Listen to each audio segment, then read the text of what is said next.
During the Second World War, the Japanese Empire launched a large-scale military offensive in the Pacific and Southeast Asia.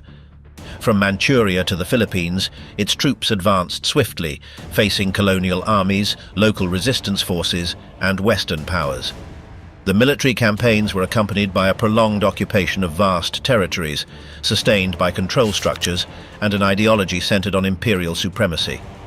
As the war intensified, systems of surveillance, punishment, and subjugation were imposed on millions of people under Japanese rule. Amid the conflict, testimonies began to emerge of events that could not be explained as mere wartime excesses. The boundaries between combat, administration, and direct violence began to blur. Territorial advancement was accompanied by practices that disrupted the lives of civilians, prisoners, and entire communities. These were not isolated operations or momentary reactions. They followed repeated patterns with logistical support and institutional cover. What really happened in those occupied areas under the command of the Japanese Empire?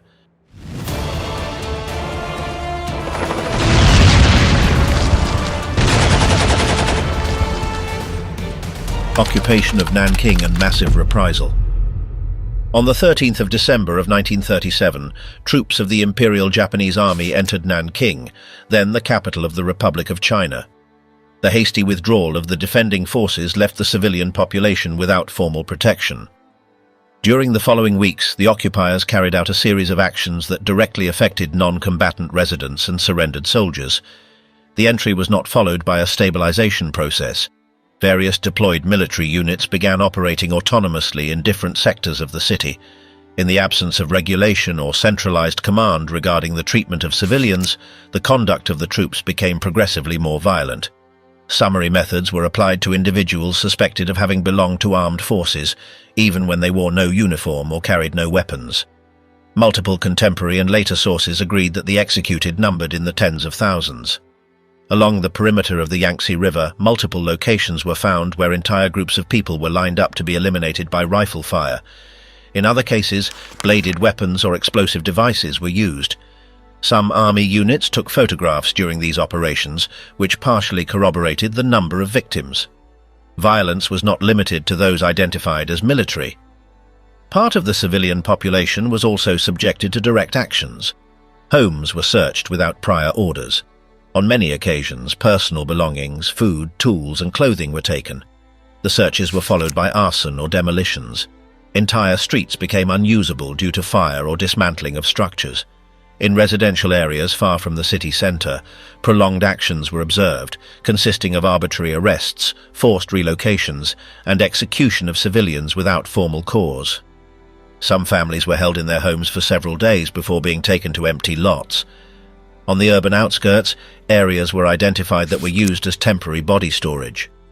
Testimonies later collected by international observers confirmed the use of school facilities, medical centres, and administrative buildings as detention spaces. Detainees were held there without clear classification. The lack of food and overcrowded conditions caused deaths from secondary causes, such as infections or collapse due to dehydration. The female population experienced repeated physical assaults.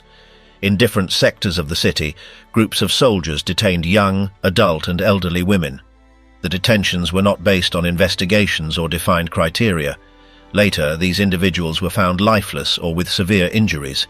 Some accounts collected by foreigners noted repeated patterns of violence in different neighborhoods. The presence of European citizens employed in diplomatic or religious missions made it possible to establish a defined safety zone. A considerable number of inhabitants were relocated there. Despite warnings, army members entered this perimeter on several occasions, claiming to be searching for deserters. This led to incidents that were reported to embassies without immediate result. Various Japanese units kept informal records of the actions carried out. Some officers wrote situation reports mentioning the number of executed prisoners. These documents were recovered years later and compared with statements from eyewitnesses. They show no intervention from high command to halt the ongoing operations. Foreign correspondents who remained in the city documented what happened through reports, images, and letters sent to their countries of origin. Several of these materials were later used as evidence in judicial proceedings. Despite restrictions imposed by the occupiers, part of the content managed to leave the city and reach international media. The total number of victims remains a topic of academic debate. Some sources estimate between 200,000 and 300,000 deaths. This figure includes both surrendered combatants and civilians with no military affiliation. The conditions of record-keeping and the systematic disposal of bodies made it impossible to establish a definitive count. In the following months, the city maintained an appearance of imposed normality. Provisional offices were established under Japanese supervision. The remaining population was forced to assist in cleaning and partial reconstruction tasks. Destroyed buildings were not restored, and several neighborhoods remained uninhabited for years. The city lost its status as an administrative center, and its population decreased drastically. The military operation in Nanking was presented by official spokespersons as a necessary action to consolidate control over eastern China. However, the type of measures adopted, the number of victims, and the level of destruction far exceeded usual combat standards. The absence of immediate trials or internal condemnations allowed what had occurred to go unpunished for a prolonged time. Comfort houses. Since 1932, the Imperial Japanese Army promoted an institutionalized system to meet the sexual demands of its soldiers through the creation of stations known as comfort houses. These centers operated within occupied areas, with logistical support from military units and official backing from various branches of the government. The facilities were established in zones near active fronts and logistical bases. Their opening depended on the presence of troops in the area. Some were operated directly by the army, while in other cases management was delegated to civilian operators with permits issued by the Quartermaster Corps or the military police. The contracts of these administrators included support in transportation, food supply, and sanitary control. Most of the women involved did not enter voluntarily. Recruitment was often carried out through deception, threats, or family pressure. Some were lured with false job offers in factories or as domestic workers. Others were sold by intermediaries operating with the backing of local authorities or by members of their own communities. In Korea, for example, municipal mediation systems were used to obtain supposed consents, which were not truly understood by the signatories. The system operated in multiple territories: China, Manchuria, Korea, the Philippines, Indonesia, Burma, Thailand, and other Southeast Asian regions. Conditions varied in each location. In combat zones, the women were forced to move with the units. In stabilized areas, they were kept confined in closed facilities. In some cases, visits by 20 or more soldiers per day per woman were recorded. Ethnic differences influenced assignment. Japanese women were reserved for positions in rear areas or for officers, while Korean, Chinese, Filipino, and Indonesian women were assigned to facilities with less supervision. This distribution reflected an internal ethnic hierarchy within the system. The fees charged also varied according to the women's origin and the soldier's rank, with periodic medical inspections to limit the spread of diseases. Some were sterilized by direct order of the operators, others were given forced herbal medications to prevent pregnancies. Hygiene and food conditions were minimal. The female personnel had no possibility of leaving the facilities or contacting the outside world. Any attempt to escape was physically punished, and there were reports of women executed for disobeying orders or refusing services. In certain cases, formal agreements were signed with the women's families, especially in Korea. However, the documents had no real legality as they were written in technical Japanese and signed under coercion. Some young women were taken directly from their homes or abducted during train transfers. Others were moved between centers in different countries without prior notice or the possibility to refuse. Records kept by operators and official documents recovered after the war confirm the existence of hundreds of stations operating simultaneously. In cities like Shanghai, Hankou, or Singapore, more than 20 centers were identified as operational, with female personnel from various regions. Consular reports documented monthly figures of women assigned to each unit, sometimes exceeding 500 per city. During the retreat of Japanese troops at the end of the conflict, many centers were abruptly closed. Some women were abandoned at the site, others forced to follow the units to new positions. There were no systematic repatriation programs or official records of their subsequent destinations. Some survivors managed to return to their home countries by their own means, while others were left displaced without documents or legal recognition. One of the few documented episodes in which European women were integrated into the system took place in Java in 1944. In the city of Semarang, a group of young Dutch women previously interned in a civilian camp was transferred by Japanese military units to a facility reserved for officers. There, they were held under strict surveillance and subjected to conditions identical to those already described in other centres. Among them was Jan Ruffo Hearn, whose later testimony made it possible to reconstruct the events in detail. This specific operation demonstrated that in addition to the mass exploitation in continental Asia, the system also occasionally relied on Western women as part of its structured functioning. In parallel, several investigations conducted by Japanese and Korean historians gathered additional evidence: letters, photographs, medical reports, and sworn statements. Although most direct documentation on recruitment processes was destroyed at the end of the war, indirect evidence and victims' accounts have allowed reconstruction of the system's operation. To this day, the exact number of women involved is unknown. Conservative estimates range from 50,000 to 200,000. A significant proportion died during the conflict, and many of the survivors faced social stigmatization, chronic illnesses, and a lack of institutional reparation. Dissection of the living body. In the region of Manchuria, during the years of Japanese occupation, an operational structure known as Unit 731 was established. Under the direction of General Ishii Shiro, this facility was initially presented as a health research center. However, from its inception in 1936, its core tasks were the development and testing of biological agents for military purposes. The main complex was located on the outskirts of Harbin and covered an area of more than 6 square kilometers. It included laboratories, prisons, crematoriums, hangars, bacteriological cultivation zones, and outdoor testing areas. The various divisions of the facility operated in parallel. Some were dedicated to pathogen reproduction, others to designing methods of dissemination, and one exclusive sector for tests on human subjects. The prisoners used in the experiments were internally known as maruta, a term that translates to logs. Most came from rural Chinese populations, although there were also Russian, Mongolian, and Korean victims. Arrests were made without formal charges or judicial records. Once admitted to the complex, the detainees lost all contact with the outside world.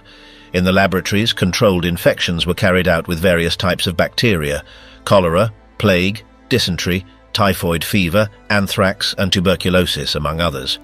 Prisoners were inoculated through injections, forced ingestion, or environmental exposure. Technicians then monitored the progression of the infection, the physiological response, and the time until death. In other procedures, victims were subjected to amputations without anesthesia to study coagulation, hypovolemic shock, and the body's tolerance to trauma. Freezing tests were conducted in which prisoners were exposed to sub-zero temperatures, kept immobile until skin and tissues crystallized. They were then placed in warm water to study the recovery process or the progression of necrosis. Each step was precisely documented. Photographic records were taken, internal organs were drawn after autopsies, and data were archived with levels of detail equivalent to clinical research. Upon completion of the tests, bodies were incinerated or buried in pits within the facility. In some cases, autopsies were recorded on video for later analysis.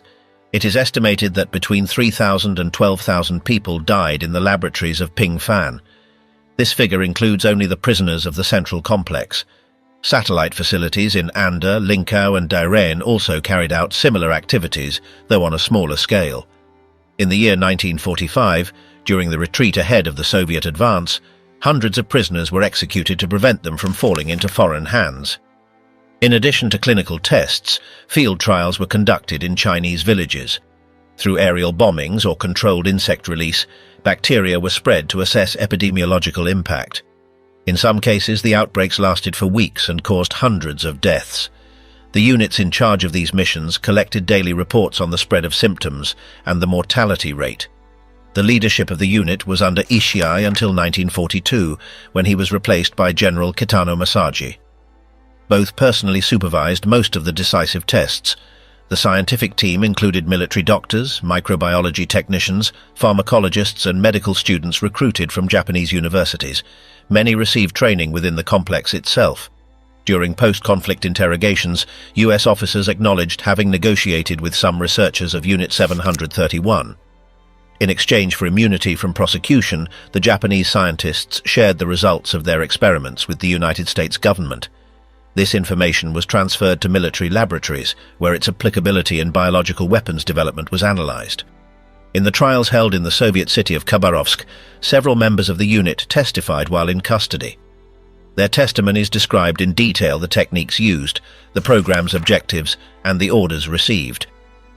Japanese authorities never formally acknowledged these actions as part of their official policy. In Japan, for decades, the subject was omitted from school textbooks and public literature. The existence of Unit 731 remained unknown outside academic circles for many years. It was not until the 1970s that the first specialized articles and books began to be published.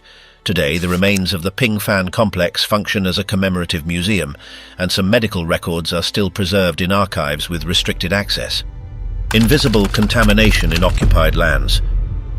In the final years of the war in Asia, the scientific units of the Japanese army implemented a strategy that combined medical research with combat operations, the use of biological agents on occupied territories. These actions were mainly directed at regions in northern and central China, where various pathogen dispersal mechanisms were tested without prior warning to the civilian population. One of the tactics employed was the aerial release of infected insects. In October of 1940, modified planes from Unit 731 dropped low-altitude mixtures of grain contaminated with plague-carrying fleas over Ningbo in the province of Zhejiang. Within weeks, more than 500 deaths were recorded, and outbreaks continued in subsequent years, despite the area having no prior history of the disease. The experiments were not limited to a single type of germ. Specialists from Pingfan worked with cholera, typhus, anthrax, dysentery, tularemia, and yellow fever, among others. In Changde in 1941, more than 30 kilograms of infected fleas were released, triggering an epidemic that affected thousands of people. A similar operation was repeated in the county of Nongan in the province of Jilin, where field agents spread pathogens into wells, rice fields, and roads, forcing the evacuation of more than 4,000 families following the spread of the plague. Some techniques included the manipulation of everyday objects, feathers soaked in anthrax, canes contaminated with plague bacilli, and spindles filled with typhus were distributed. These materials were abandoned on rural paths with the intention of being picked up by local peasants, facilitating mass contagion. In other instances, bacteria were introduced into water sources, such as ponds or domestic reservoirs, to silently spread diseases. Field operations were combined with deliberate destruction. On multiple occasions, after induced outbreaks were confirmed, Japanese units proceeded to burn entire villages under the pretense of containment measures. This practice was part of a widespread policy to create uninhabited zones through biological terror, using disease as a pretext to eliminate resistance strongholds and erase evidence. The effects were not always limited to the targeted population.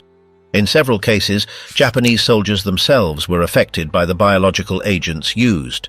In one documented operation, at least 1,700 men of the Imperial Army contracted diseases due to accidental contact with the released germs. Nonetheless, the unit leaders continued the experiments, evaluating different means of aerial, land-based, and aquatic transmission. The victims of these operations were not officially recorded. Since these were not direct armed actions, there was no formal chain of reporting. The effects remained hidden among mass displacements, famines, and the disorganization caused by the occupation. Some Chinese doctors and foreign missionaries began to identify abnormal patterns in the spread of certain diseases, but their reports were dismissed during the war as propaganda. After the conflict, researchers found fragmentary documentation confirming the existence of bacteriological attack programs. In total, it was estimated that at least 500,000 people died due to epidemics induced by these experiments, although some sources raised the figure to more than 600,000. Most victims were never identified by name. They were considered collateral losses from trials aimed at optimizing the effectiveness of unconventional warfare methods. Plans to expand this strategy to other fronts also existed. In the year 1945, Operation Cherry Blossoms at Night contemplated dropping bombs with infectious fleas over the U.S. city of San Diego. Japan's surrender prevented its execution. However, the mere fact that such an attack had been planned reveals the scale of the program. In the final months of the conflict, there was a systematic destruction of evidence. In Pingfan, researchers killed the remaining prisoners, incinerated documents, released infected animals, and demolished key buildings. The lack of detailed records, combined with American interest in utilizing some of the data collected by these units, allowed many of their leaders to escape prosecution. Purge under the rising sun. On the 15th of February 1942, Singapore capitulated to the Imperial Japanese Army. The city, considered a strategic base of the British Empire in Southeast Asia, came under the control of General Tomoyuki Yamashita. The military occupation did not solely involve the seizure of facilities or administrative reorganization. In the following weeks, a targeted elimination process began, later known as Operation Sukching. This action consisted of a systematic purge against residents of Chinese origin, whom the Japanese authorities identified as hostile elements. There was no formal judicial process. The accused were detained by soldiers or military police and taken to screening centers. There, they were briefly interrogated, and based on their occupation, age, or perceived association with anti-Japanese activities, they were marked for execution. The mass arrests began days after the surrender. Japanese authorities summoned all Chinese men between 18 and 50 years old to report to designated locations, such as schools, sports fields, and public buildings. At these sites, they were separated into groups, observed, and judged quickly by military personnel. Those considered suspicious were taken by truck to remote areas to be executed. The executions were carried out at various points across the island. The beaches of Punggol, Changi, and Sentosa were used as primary execution sites. Men were lined up and shot in groups. The bodies were buried in open pits or thrown into the sea.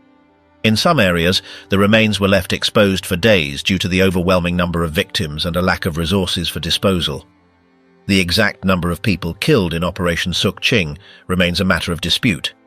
Some initial reports, prepared by colonial representatives after the war, estimated between 5,000 and 50,000 victims. The Japanese government, for its part, acknowledged only a fraction of that number. Nevertheless, multiple sources agree that this was one of the largest massacres in the Southeast Asian theater, comparable in scale to other episodes such as the repression in Manila or operations in Java. The operation was led by the 25th Division of the Japanese Army. The force included units specialized in counterinsurgency and military police, previously trained in repression campaigns in mainland China. Their prior experience enabled them to apply rapid selection methods, mass executions, and evidence disposal with efficiency. The task was executed with logistical precision, leaving no official records documenting specific orders, though numerous testimonies and later reports confirmed the direct involvement of High Command in the planning and supervision of the operation. Alongside physical elimination, measures of community control were instituted.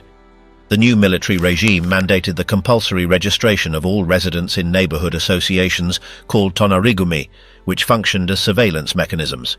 Strict behavioral regulations and collective punishments for any infraction were imposed.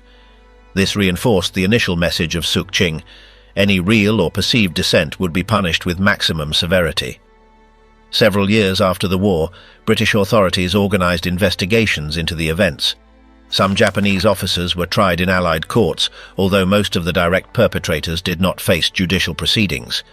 The lack of documentation and destruction of records contributed to limiting the scope of convictions. Even decades later, Operation Sukching remains one of the most sensitive events in Singapore's historical memory.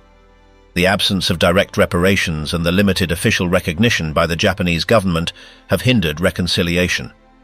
Nevertheless, the massacre continues to be documented in historical studies as an example of the use of military occupation as a tool for systematic repression. Siam-Burma Railway, forced labor and mass death. In the year 1943, the Imperial Japanese Army undertook the construction of a railway line between Thailand and Burma. This project, known as the Siam-Burma Railway, aimed to secure a direct logistical route to supply its fronts in Southeast Asia. The execution of this infrastructure relied on forced labor, drawn primarily from prisoners of war, and Asian civilians recruited without compensation or legal guarantees. One of those captured was Eric Lomax, a British lieutenant transferred from Singapore to Ban Pong. There, along with other prisoners, he was assigned to work crews responsible for laying rails and clearing terrain under extreme weather conditions. Transfers were conducted in unventilated freight cars. Upon arrival, prisoners were organized into work groups without guaranteed rest, under constant surveillance by armed soldiers. The area through which the route was traced was dominated by dense jungles, uneven terrain, and persistent rain. Machinery was minimal or non-existent. The tasks of excavation, logging, stone hauling, and sleeper placement fell entirely on the men. Each day they carried steel rails more than 7 meters long and extremely heavy without technical assistance. The combination of fatigue, malnutrition, and tropical diseases made the work a constant threat to survival. In some sectors, tools were improvised. Rusty shovels, hand-braided ropes, and wooden containers were used to move earth. The men dug deep trenches without protection against landslides or falls. Any pause was punished. The pace of progress was maintained through shouting, beatings, and threats. Each delay in the work was attributed to sabotage or lack of discipline. As punishment, some were forced to stand for hours in the sun or kneel on gravel. In camps near Nong Pladuk, food conditions were barely adequate. They received rice mixed with water and sporadic portions of rotting fish. Intestinal diseases, malaria, and dysentery were common. With no access to medicine, skin infections spread uncontrollably. Despite everything, Japanese soldiers demanded exact compliance with schedules and daily work targets. Mortality was especially high among Asian laborers brought from rural regions. Unlike prisoners of war, these civilians were not registered or protected by any convention.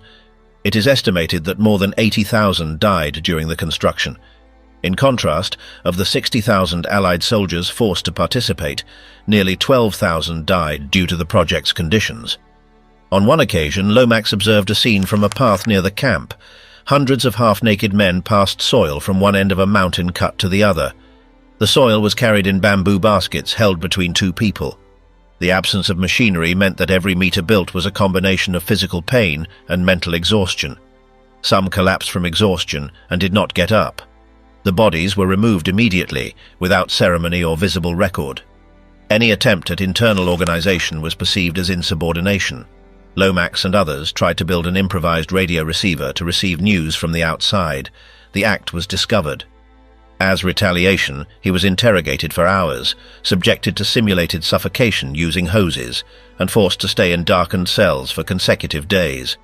Despite revealing no relevant information, his punishment lasted for weeks. His participation in the project ended with a transfer, but many of his companions continued working on the railway until the day of the Japanese surrender. Some were moved to other camps in mainland Japan, where they were also forced into industrial labor. Few returned in acceptable health conditions. Most came back to their countries with irreversible physical and psychological after-effects. The railway line was completed in just over a year. It spanned more than 400 kilometers, crossing mountainous areas and difficult-to-access forests. After the war, the railway was partially dismantled. Today, fragments remain as silent witnesses to one of the largest infrastructure projects built with slave labor in the 20th century. Prisoners sacrificed on ChiChi. In February of 1945, during the Pacific Campaign, several American aviators were shot down over the island of ChiChi. This island, located north of Iwo Jima, hosted a Japanese naval base with strategic importance for military communications. The captured pilots were taken by infantry patrols and handed over to high-ranking officers, including General Yoshio Tachibana and Major Matoba. One by one, the aviators were subjected to interrogation. Some attempted to communicate in basic Japanese, others were housed at radio stations with the hope of being used as interpreters. In all cases, the outcome was the same: execution without trial by direct orders from the military commanders stationed on the island. The executions were carried out with the active participation of young soldiers under the supervision of senior officers. Prisoners were tied to posts or taken to empty craters, where brief ceremonies were held before their deaths. Bamboo spears and bayonets were used instead of firearms. The act was presented as a test of nerve for novice soldiers who were encouraged to participate in turns. Once executed, the bodies were not buried conventionally. In multiple cases, internal organs were removed by the base's medical personnel. Testimonies reported the extraction of livers for later consumption by officers at private gatherings organized around the executions. The account of Floyd Hall illustrates the procedure. The aviator was kept alive for several days, interacting with the radio detachment personnel. He was fed, given cigarettes, and spoke with some soldiers who tried to teach him Japanese words. When it was determined that he was no longer useful, Commander Yoshi ordered his execution. A subordinate refused to carry it out for moral reasons, but was immediately replaced. Hall was taken to a crater and beheaded. Afterwards, a doctor removed his liver by express order of the commanding officer. A similar case was that of Warren Earl Vaughan. His execution was witnessed by over 100 people. He was allowed to kneel and adjust his own neck to facilitate the cut. He was decapitated by a kendo officer. The internal organ extraction followed immediately. The next day, several participants confirmed it had been served at a private gathering with Salk. In each of these actions, the final decision rested with the command. Subordinates executed orders without questioning their legality or legitimacy. The justifications later offered referred to combat morale, logistical necessity, or the inability to hold prisoners during a possible enemy landing. However, some participants admitted that they still had food and space available, and that the executions were intentional measures, not reactions to hunger or chaos. In the case of aviator Jimmy Dye, his fate was decided within the communications headquarters. He was transferred from his place of captivity to the radio station, where a military doctor was ordered to extract his liver after his death. The execution took place in a wooded area near the main building. As in the other cases, soldiers were allowed to witness the act as a lesson in military behavior under extreme conditions. At the end of the war, a U.S. Army investigation collected testimonies from the Japanese soldiers who participated in the events. Several officers initially denied involvement, but testimonial and material evidence allowed the circumstances to be reconstructed. The executions were not isolated acts nor motivated by desperation. They followed an internal logic of discipline imposed by the local high command. The victims' remains were concealed, some were burned, others buried in unmarked locations. Years later, forensic investigations located bone fragments, personal effects, and utensils used in the procedures. The bodies were exhumed, cremated again, and transferred to military cemeteries in the Central Pacific. None of the aviators could be individually identified. The direct perpetrators were tried on the island of Guam. 14 officers, soldiers, and doctors faced Class B charges. Some admitted the facts, others tried to justify their actions. In total, 8 were sentenced to death and executed. The accusation of cannibalism was omitted from the formal trial due to a lack of legal precedent and was replaced with the charge of failing to provide honorable burial to the deceased. Paths of no return in Luzon. On the 9th of April 1942, the combined forces of the United States and the Philippines, exhausted after months of combat without reinforcements or supplies, surrendered to the Japanese advance on the Bataan Peninsula. What was intended to be a controlled transfer of prisoners turned into one of the deadliest operations of the Pacific War. Nearly 70,000 surrendered soldiers were forced to march over 100 kilometers under extreme heat, without water, food, or medical assistance. The route, which ended in San Fernando, was supervised by rank-and-file soldiers under strict orders to punish any delay with direct violence. During the march, detainees who stumbled or showed signs of exhaustion were summarily executed. The sick were denied access to shade or rest. Those who attempted to drink from puddles or canals were beaten. Episodes were recorded in which entire groups were forced to stand for hours under the sun without instruction. Along the sides of the road, bodies piled up, some left unremoved for days. According to later records, at least 10,000 people died along the way. Once at the detention centers, prisoners were distributed to camps such as Camp O'Donnell, whose facilities were unprepared to accommodate such numbers. Conditions included extreme overcrowding, an insufficient number of latrines, and minimal food rations. Diseases spread rapidly. Dysentery, malaria, and typhoid fever caused thousands of additional deaths in the first weeks. Doctors were denied access to basic instruments. Japanese authorities justified the neglect by claiming that responsibility lay with the prisoners for surrendering without a final fight. General Masaharu Homa, in command of the invading troops, denied knowledge of the real conditions of the transfer. However, the testimonies of subordinate officers, intercepted military reports, and photographs recovered after liberation contradicted that version. Documents found in abandoned offices showed logistical plans that anticipated far fewer captives, indicating that no structure was prepared to handle such a human volume. Years later, during the trial held in Manila, the full route was reconstructed based on survivors' accounts. It was detailed how some were forced to dig their own graves before being executed. Others were beaten with rifle butts until they lost consciousness. Testimonies described Japanese soldiers using bayonets to force lagging prisoners to continue moving. A group of prisoners, transported in sealed railcars during the final phase of the route, suffered mass fainting due to lack of oxygen. The impact of the Bataan Death March extended beyond the peninsula. In the following weeks, imperial troops occupied Manila, establishing a regime of total control over the civilian population. During the final offensive to expel the Japanese in 1945, mass graves were discovered in various parts of the city. Investigations determined that thousands of Filipino civilians had been murdered by Japanese army units under orders to leave no witnesses before retreating. In hospitals, schools and convents, bodies were found tied up, burned or showing signs of summary execution. Some buildings had been used as temporary detention centers before the massacres. In other cases, victims were selected by groups of soldiers and taken to inner courtyards to be killed.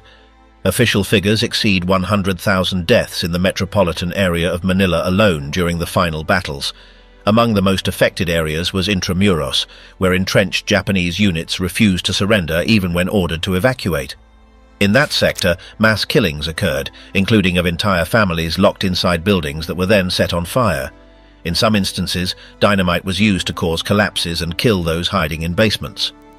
US authorities classified the findings as acts of deliberate extermination, not linked to defensive military operations. The orders for absolute resistance, known as final defense, were signed by Admiral Sanji Iwabuchi. His refusal to evacuate Manila, despite the city having lost strategic value, was interpreted by his superiors as an attempt to restore military honor.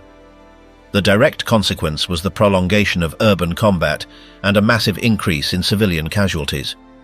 Iwabuchi himself was found dead in an underground position weeks later, following prolonged fighting against US forces attempting to take the Legislative Palace.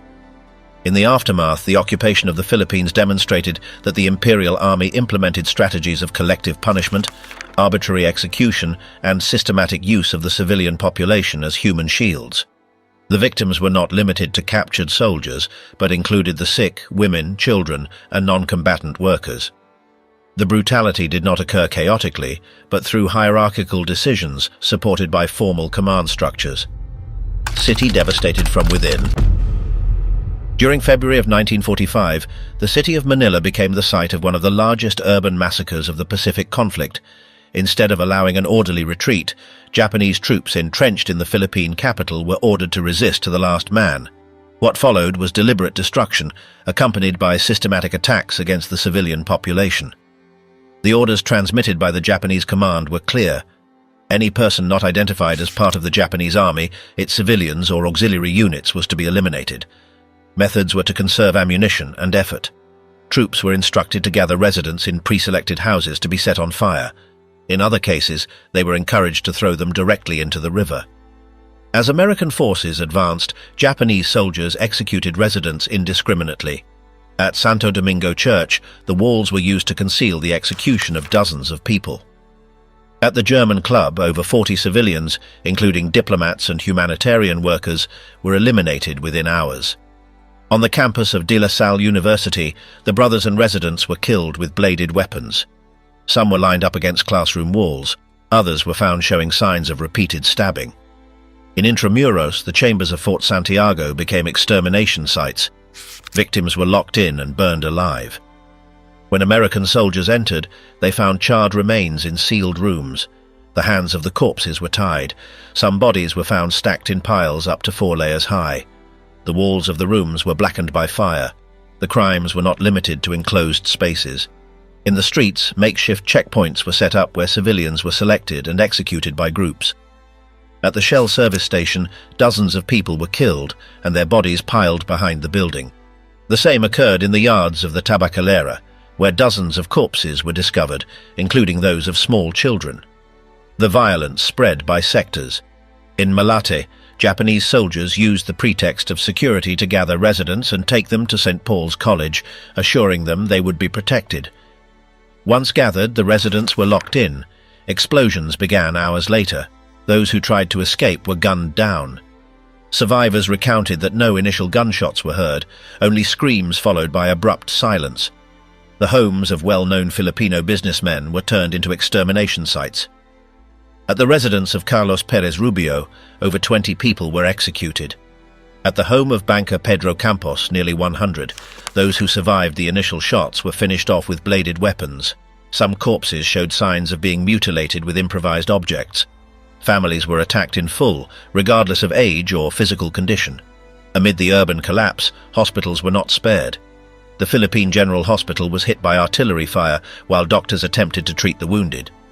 Outside, Japanese soldiers executed those approaching for refuge. Inside the building, hand-to-hand combat broke out, with patients trapped between both sides. Some were struck by shrapnel in their beds. Others disappeared after being taken by Japanese soldiers who patrolled the halls, armed with knives and rifles. The devastation also reached the homes of foreign nationals. At the house of Spanish businessman Bartolomé Pon, all residents were killed. A baby was found with bayonet wounds. A pregnant woman showed signs of extreme violence. Personal belongings had been looted. Passports were found scattered across the floor. Some bodies were tied up, others decapitated. There were no signs of resistance. The motive was clear: to exterminate without leaving witnesses. As American units advanced, soldiers also acted as investigators. They collected testimonies, documented scenes, and assisted the few survivors. In one house in Paco, a woman and her daughter were found with multiple stab wounds. Both were transported to the nearest hospital. Troops found other families hidden among the rubble, still alive but seriously wounded. At the end of the battle, the toll was devastating. Over 100,000 Filipino civilians died, most as a direct result of Japanese actions. Streets were covered in debris, yards turned into improvised mass graves. In some cases, bodies were thrown into the river. Others were burned in house courtyards with improvised fuel. Few received proper burials. The collapse of civil infrastructure made any kind of record-keeping or funeral ritual impossible. Silenced in Japanese camps. Between 1942 and 1945, thousands of prisoners of war captured by Japan were transferred to camps distributed throughout the archipelago and its occupied territories. Although officially recognized as surrendered combatants, their treatment did not comply with any international convention. In centers such as Omori, Fukuoka, and Ofuna, daily life became a cycle of humiliation, physical punishment, and deliberate medical neglect. At Omori Camp, located in Tokyo Bay, prisoners received minimal rations. The food supply was designed to keep them in a constant state of weakness. Beatings were frequent, especially when detainees failed to understand orders shouted in Japanese. Many were forced to stand for hours under the sun, and others to dig trenches repeatedly, only to refill them minutes later. It was not useful labor, it was planned exhaustion. Ofuna, a facility reserved for interrogations, had even stricter rules. There, prisoners were not allowed to speak, either to one another or to the guards. They lived isolated in individual cells. Punishment sessions were held weekly. Each offender was forced to hold themselves against a wooden fence while being beaten with thick sticks on the legs and back. Some lost consciousness after the first blows. Others had to crawl back to their cells, unable to walk. In Fukuoka, detainees were forced to work in coal mines. Workdays began before dawn and lasted well into the night. Ventilation in the tunnels was poor, and accidents were frequent. Injuries were not treated. Prisoners who collapsed were set aside in a corner of the barracks, where, without medical aid, they waited for the end. In winter, temperatures dropped below freezing, and the uniforms provided barely offered any warmth. Intestinal diseases were common. Dysentery, scurvy, and beriberi spread quickly through the overcrowded dormitories. Water supply was irregular and sometimes contaminated. Some inmates were used as test subjects in medical experiments. Blood was drawn, unexplained injections were administered, and their reactions were monitored over days. The most seriously ill received no treatment, and their bodies were stored until the ground allowed for graves to be dug. Multiple testimonies concur that guards regarded prisoners as undeserving of respect for having surrendered. In the Japanese military culture of the time, the act of capitulation was seen as a greater dishonor than death. That perception shaped daily treatment. Any request was seen as insolence, and the slightest lapse in discipline was punished harshly. There was no appeal system. Inmates did not know whether they would be released, transferred, or executed. They lived in uncertainty, subjected to routines that combined extreme physical labor with unpredictable punishments. Sometimes the arrival of a new commanding officer meant a renewed wave of violence under the pretext of re-establishing order. In some camps, executions were selective. Prisoners showing severe symptoms or deemed unfit to work disappeared without explanation. Others were forced to witness collective punishments. More than once, survivors reported being lined up beside fellow prisoners who were beaten unconscious solely to instill fear. After Japan's surrender, the conditions in these camps came to light through testimonies gathered by rescue missions. Many survivors died shortly after liberation due to advanced infections, extreme malnutrition, or untreated internal injuries. The state of some camps was so deplorable that rescuers described them as unfit even for animals.